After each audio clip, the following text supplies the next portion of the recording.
Shalom, damai Kristus beserta kita. Saudaraku, pernahkah kita mendengar atau berkata dengan kalimat berikut? Saya jadi marah karena dia memancing emosi saya.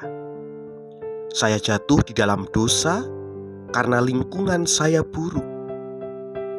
Kalau pasangan saya berubah, saya juga akan berubah.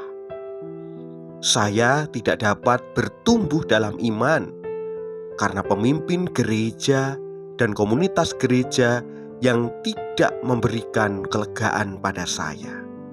Kalimat-kalimat seperti ini terdengar biasa. Namun, di baliknya ada sesuatu masalah yang sangat serius.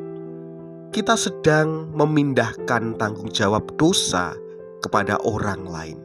Sejak manusia jatuh ke dalam dosa, kebiasaan pertama manusia bukan bertobat, melainkan mencari kambing hitam. Ketika Allah bertanya kepada Adam, "Apakah engkau makan dari pohon itu?" Adam tidak menjawab, "Ya Tuhan, saya telah berdosa. Saya telah memakan buah dari pohon itu." Sebaliknya ia berkata, "Perempuan yang kau tempatkan di sisiku, dialah yang memberi dari buah pohon itu kepadaku, maka aku makan." Kejadian 3 ayat 12. Mari kita perhatikan baik-baik kalimat tersebut. Adam bukan hanya menyalahkan Hawa. Secara halus, ia juga menyalahkan Allah. Perempuan yang kau tempatkan. Sangat jelas, di sini Adam menyalahkan orang lain, menyalahkan Hawa, dan juga menyalahkan Allah.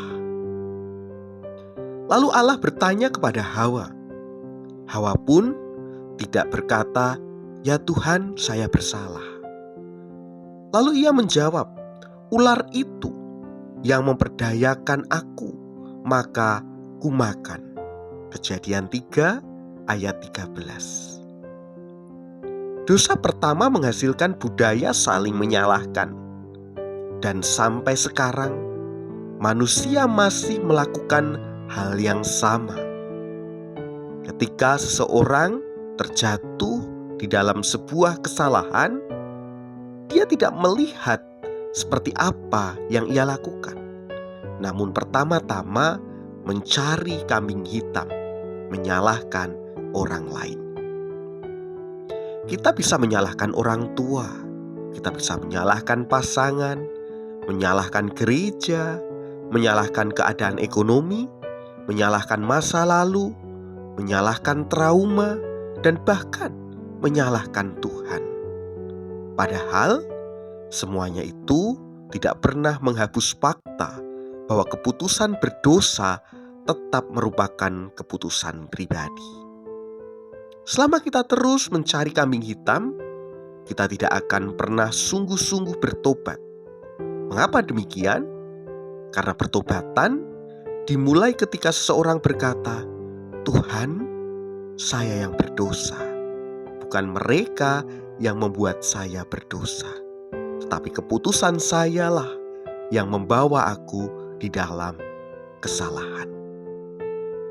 Kedewasaan rohani membawa kita untuk berhenti sibuk mencari siapa yang salah, tetapi kita mulai meneliti diri kita dan mengakui kesalahan di hadapan Tuhan, lalu mengubah cara hidup, yaitu hidup di dalam pertobatan. Hari ini, mari kita berhenti mencari alasan. Kita tidak akan pernah terlihat hebat ketika menyalahkan orang lain. Berhentilah mencari kambing hitam. Berhentilah menyalahkan keadaan. Ingatlah sabda Tuhan di dalam Lukas 6 ayat 42. "Bagaimanakah engkau dapat berkata kepada saudaramu, 'Saudara, biarlah aku mengeluarkan selumbar yang ada di dalam matamu, padahal balok yang di dalam matamu tidak engkau lihat?' Hai orang munafik, keluarkanlah dahulu balok dari matamu, maka engkau akan melihat dengan jelas untuk mengeluarkan selumbar itu dari mata saudaramu. Mari kita datang kepada Tuhan dengan hati yang jujur untuk mengakui dosa dan bertobat dengan sungguh-sungguh. Tuhan memberkati kita. Amin.